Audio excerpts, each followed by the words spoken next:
Para aquellos que quieren mejorar su vida devocional, para los que necesitan ayuda espiritual, para todos los que desean un contacto diario con Dios, presentamos Radio Amanecer en Estudio, un alimento espiritual para tu alma.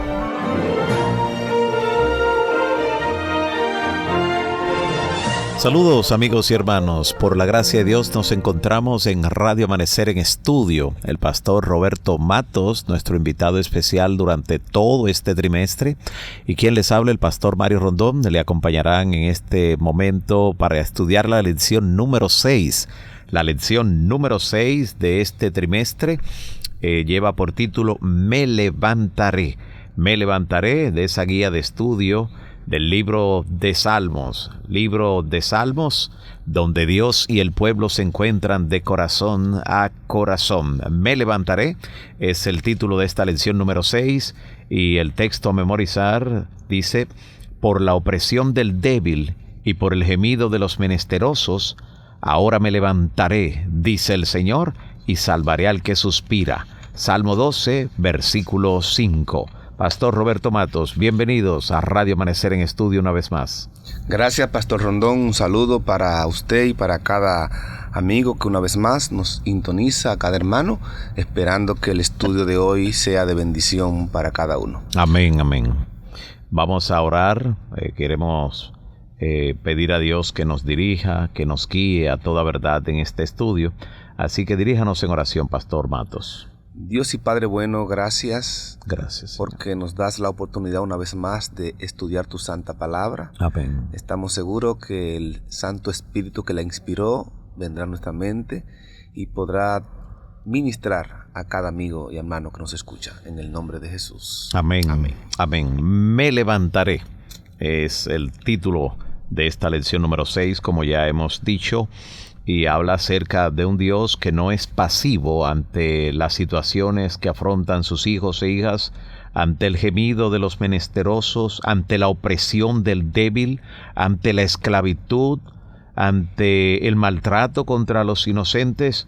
El Señor dice: me levantaré y salvaré al que suspira. Eso nos recuerda, Pastor Matos, que cuando el Señor interviene en el Éxodo, justamente es porque le dice a Moisés: he escuchado el clamor de mi pueblo. Y la narración bíblica dice que el clamor de los hijos de Israel frente a sus exaltores fue escuchado por Jehová desde los cielos, y les envió entonces un libertador. Así que definitivamente Dios presta oído al clamor de los justos, a la necesidad de aquellos que padecen algún tipo de situación en la que necesitan la intervención todopoderosa de Dios, donde otro ser humano no se presta para intervenir, para socorrer. Allí se puede esperar claramente en el Dios de salvación. El libro de los Salmos se caracteriza por ese levantarse de parte de Dios en favor de su pueblo, en favor de aquellos que realmente están en situaciones adversas. Desde diferentes salmos, Salmos 4, Salmo 28, Salmo 54, Salmo 82, podemos ver de manera clara ese actuar de Dios en favor de su pueblo. El Salmo 82, por poner un ejemplo, es una respuesta a esa situación, donde se describe el papel de Dios como juez supremo. Él se muestra claramente cómo Él juzga a los dirigentes e incluso a los jueces del pueblo. Y por eso este salmo enfatiza que quien desempeña o quienes desempeñamos puesto de responsabilidad tenemos un rol ante la sociedad. Somos designados por Dios como juez para guiar, para dirigir, para levantarnos contra la injusticia, contra la maldad que se realiza en medio del pueblo, en medio de la sociedad en la cual nos desenvolvemos. Este salmo, el Salmo 82, que estoy tomando como ejemplo, muestra o ocupa un cargo y desempeña un trabajo especial donde se ve representado a Dios a través de los líderes que dirigen. Según el salmista, la justicia de Dios es un modelo que debe funcionar en la justicia terrenal, y también esta justicia proporciona un criterio que presenta esa parte donde el pueblo recibe realmente de parte de Dios esa justicia cuando Él actúa y redime la causa de los más oprimidos. Por eso el Salmo concluye hablando acerca de Dios actuando, Dios obrando, Dios interviniendo en favor de sus hijos. En ocasiones, los autores de los salmos afirman que Dios ha escuchado sus quejas, sus necesidades. Y dice el Salmo: con mi voz clamé a Dios clamé y Él me escuchó. Esto nos da claramente evidencia de ese Dios que está atento para levantarse y ejecutar la justicia que a Él lo caracteriza en aquellos que están clamando y buscando de Él. Se hace realmente importante recordar que las respuestas que vienen de parte de Dios a esas oraciones y que actuaron en el pasado fortalecieron la vida de aquellos que clamaron a Él, los salmistas, los oprimidos, las viudas, los necesitados, y eso les brindó una seguridad que también puede brindárnoslas hoy a cada uno de nosotros. Con plena confianza, Dios da una respuesta divina a aquellos que claman a Él y afirma de manera reiterada que Él responderá a sus oraciones. Los diferentes salmos nos aseguran que Dios está disponible para escuchar nuestras oraciones mañana, tarde y noche. Y es en esa experiencia donde cada uno puede tener una evidencia de que Dios mueve su brazo poderoso y ejecuta su designio y su voluntad en favor de aquellos que buscan de Él y que claman a Él de todo corazón. Esto nos ayuda a comprender que Dios se levantará, que Dios escucha y al escuchar Él se levanta y ejecuta los designios de su divina voluntad. Amén, amén, gloria al Señor. Y eso es así porque nosotros vemos a lo largo de todo el libro de los Salmos, de manera muy especial, cómo se revela la justicia de Dios interviniendo y haciendo que los pueblos pues anden en rectitud. De lo contrario, Dios interviene, y ciertamente su misericordia con frecuencia permite correr varias millas antes de intervenir, pero Dios juzga con justicia. En la Biblia encontramos eso, repito, en el libro de los Salmos de manera recurrente. En Salmo 9:8 dice: Él juzgará al mundo con justicia y a los pueblos con rectitud. Salmo 11:7 dice: porque Jehová es justo y ama la justicia, el hombre recto verá su rostro. En el Salmo 33:5 nos dice: Él ama la justicia y el derecho. De la misericordia de Jehová está llena la tierra.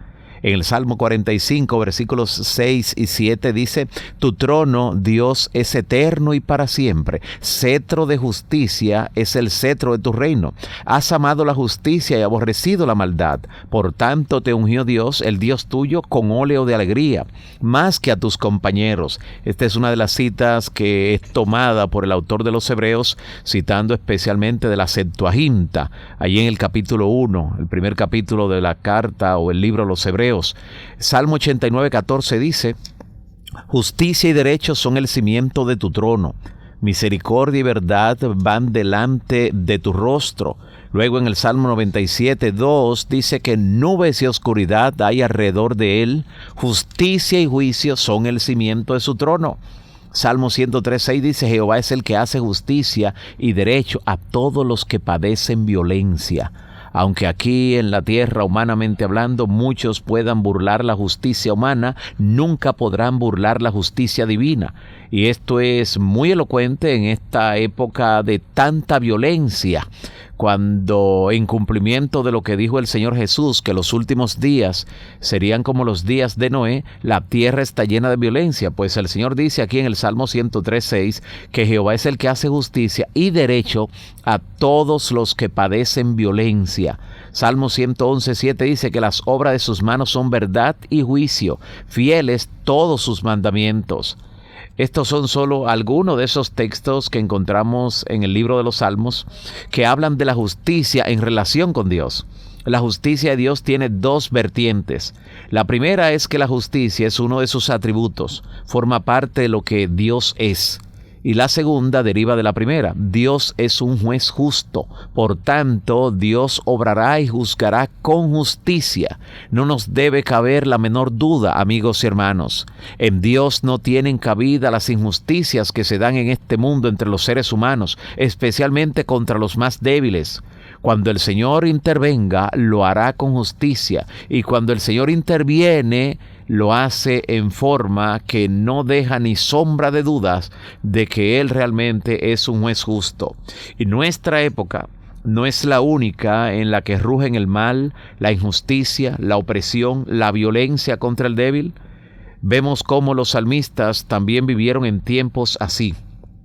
Por eso los salmos son también protestas de Dios contra la violencia, contra la opresión que había en el mundo en aquel entonces. Y en nuestro mundo también hay mucho de lo que hablaron los salmistas.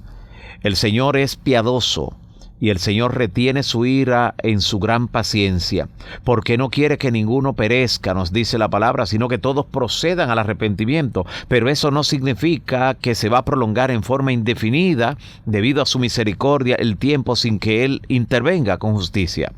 Aunque el momento oportuno para la intervención de Dios no siempre coincide con la expectativa humana, el día del juicio de Dios se acerca, está muy cerca. Solo tenemos que confiar en Él, amigos y hermanos, y en sus promesas podemos también tener una firme esperanza hasta que llegue ese día.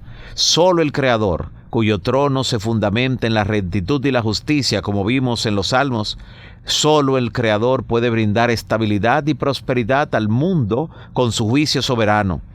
Y esa dimensión doble del juicio divino que hemos visto incluye la liberación de los oprimidos y la destrucción de los impíos. Eso es lo que el Señor nos ha prometido en su palabra, y eso es lo que efectivamente ocurrirá muy pronto, pero según los tiempos de Dios, no según los tiempos nuestros. Y eso es algo que también se enfatiza a lo largo y ancho del libro de los Salmos, en el tiempo de Dios, porque su justicia es para siempre. Y Él vive desde la eternidad y hasta la eternidad, pero nosotros vivimos en el límite del tiempo humano y solo podemos hablar del presente, pero Dios, que tiene los tiempos en sus manos, que no está limitado a las dimensiones del tiempo, sino que está en el eterno presente, puede y hace uso de lo que es el tiempo para obrar con justicia.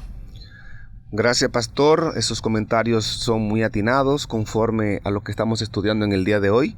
La guía de estudio nos presenta también cuando Dios se levanta, así como se levantó en favor de su pueblo cuando estaba esclavizado en Egipto, los sacó y los introdujo a la tierra prometida.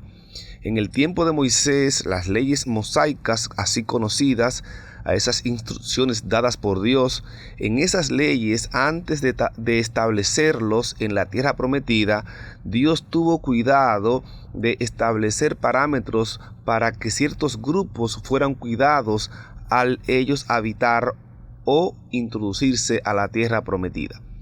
Y esos grupos que están bien marcados podemos dividirlo en tres: los extranjeros, los huérfanos y las viudas. Dios tuvo mucho cuidado. Desde el libro de Deuteronomio, el libro de Números, podemos encontrar que allí se establece de manera clara cómo debían ser cuidados y tratados este grupo de personas. Normalmente, estas personas no tenían una fuente de ingresos estable. Muchas veces no poseían tierras que pudieran trabajar ni labrar para mantener a su familia. debido tal vez a la mala administración, al mal uso que hicieron de los recursos que ellos tuvieron, llegaron a estar en este tipo de condición. Pero aún fuese el caso, Dios dejó claramente establecida algunos procedimientos, leyes que debían ser tomados en cuenta para cuidar a este grupo de personas. Si aquellos que estaban al frente en la dirección del pueblo, gobernantes, jueces, no actuaban de manera justa, Dios se iba a levantar e iba a defender la causa de aquellos que estaban pasando por diferentes situaciones, ya sean extranjeros, ya sean huérfanos, ya sean viudas. Cada uno de ellos iba a tener en Dios un protector, un cuidador que estaría atento a sus necesidades e iba a obrar y a levantarse para defender la causa de ellos. Y el mejor caso que tenemos es esas imágenes que el texto de los Salmos nos presenta acerca de Dios. Dios busca encontrar lugares donde puedan cuidar a aquellos que están en situaciones adversas, que están en extrema pobreza y necesidad, para que le brindemos un servicio de amor, un servicio desinteresado y le mostremos una mano amiga. Dios claramente establece a través de su palabra que estas personas no debían ser marginadas. Aunque fueran inmigrantes, debían encontrar o tratar de encontrar lugares donde ellos pudieran ser cuidados y tuvieran servicios o mínimamente estuvieran algún tipo de situación que aliviara sus vidas. Las gavillas y los sobrantes que se daban en los sembradíos eran parte de lo que Dios realmente había establecido para que las familias fuesen ayudadas. Dada la vulnerabilidad, podemos darnos cuenta cómo en el abuso que muchas veces estas personas tenían, ya sean viudas, huérfanos, extranjeros, estos eran considerados de parte de Dios para que los líderes cuidaran de ellos. En voz de los profetas escuchamos reiteradas veces las amonestaciones que regulaban al pueblo para que atendieran a esta clase desfavorecida en el pueblo de Israel. Es así como el salmista describe a Dios como padre de huérfanos y defensor de viudas.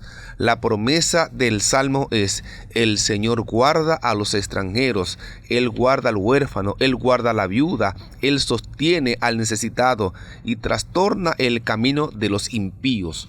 Nuestro Dios es un Dios de los oprimidos, de los marginados y de aquellos que, no importando su condición social, se aferran y se refugian en Él. Hoy, en la actualidad en que vivimos, hay personas en diferentes lugares que están en situaciones adversas y que necesitan de nosotros. Seamos las manos y los pies de Dios. Hay huérfanos, hay viudas, hay personas necesitadas en extrema pobreza. Y debemos de alguna manera brindar oportunidades para ayudar a estas personas a salir adelante. Hay muchas formas.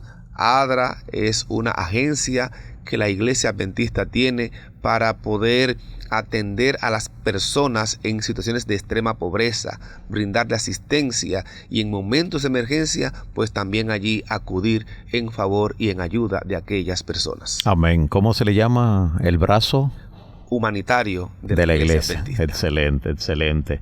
Qué bendición poder contar con ese mecanismo que Dios ha dispuesto en su iglesia en los últimos días, para tener de esa forma la sensibilidad y la capacidad de respuesta ante situaciones de emergencia y de extrema necesidad.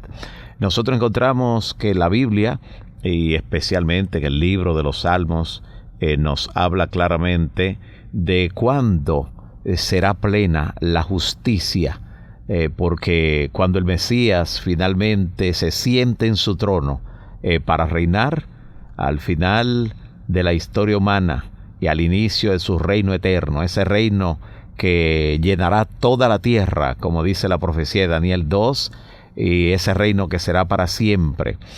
Allí la justicia será algo tan inherente a su reino que se dice que gobernará con cetro de justicia. Y ante esa expectativa, amigos y hermanos, debemos recordar que el Señor viene pronto. El Señor pronto vendrá en las nubes de los cielos con poder y grande gloria. Con poder y grande gloria. Y debemos presentar este asunto continuamente delante de aquellos que aún no lo conocen, para que tengan una idea clara de que las injusticias que vemos ahora no son para siempre, que tendrán un punto final. De paso, el juicio final es el acontecimiento solemne y terrible. Y ese juicio se desarrollará justamente delante del universo entero.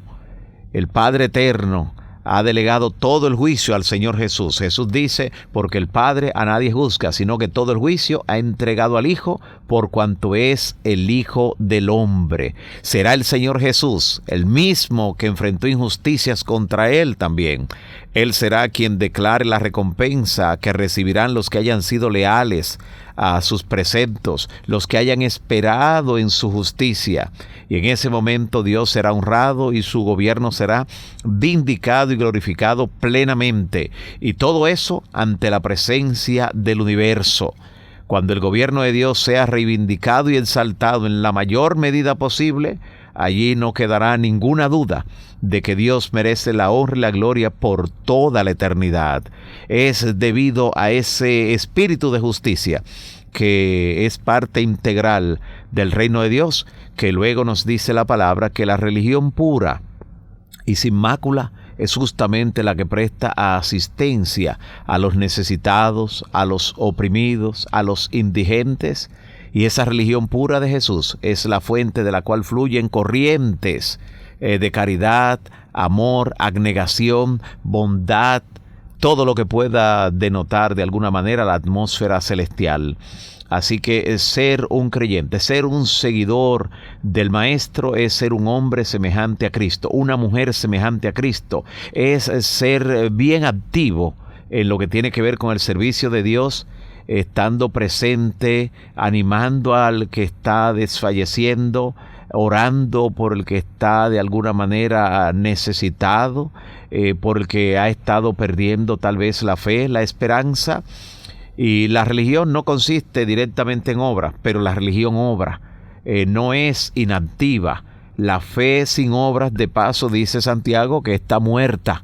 Así que por eso somos llamados a obrar, no creyendo de ninguna manera que eso nos da méritos, sino porque para ese tipo de obras hemos sido llamados y es lo que nos impulsa a diario por lo que Jesús hizo por nosotros. Así es, Pastor Rondón, con ese comentario estamos llegando al final del estudio del día de hoy, con el inicio de la lección número 6, titulada Me levantaré, que lleva como verso para memorizar el Salmo 12, versículo 5, por la opresión del débil y por el gemido de los menesterosos, ahora me levantaré, dice el Señor, y salvaré al que suspira. Amén. Diríjanos en oración, pastor, por favor. Amén. Padre nuestro que estás en los cielos, gracias te damos por la oportunidad que nos has dado de participar de este estudio introductorio de esta lección. Gracias por recordarnos que aunque muchos lo ponen en duda porque no lo ven con el ojo de la fe, porque no tienen esperanza, sabemos que ante tanta injusticia, opresión y violencia, muy pronto te levantarás y salvarás a tu pueblo y librarás al oprimido. Gracias por fortalecer de esa forma nuestra fe y esperanza, y gracias porque tu bendición también impacta a cada uno de nuestros oyentes. En el nombre de Jesús. Amén. Para aquellos que quieren mejorar su vida devocional, para los que necesitan ayuda espiritual, para todos los que desean un contacto diario con Dios, hemos presentado Radio Amanecer en Estudio, un alimento espiritual para tu alma.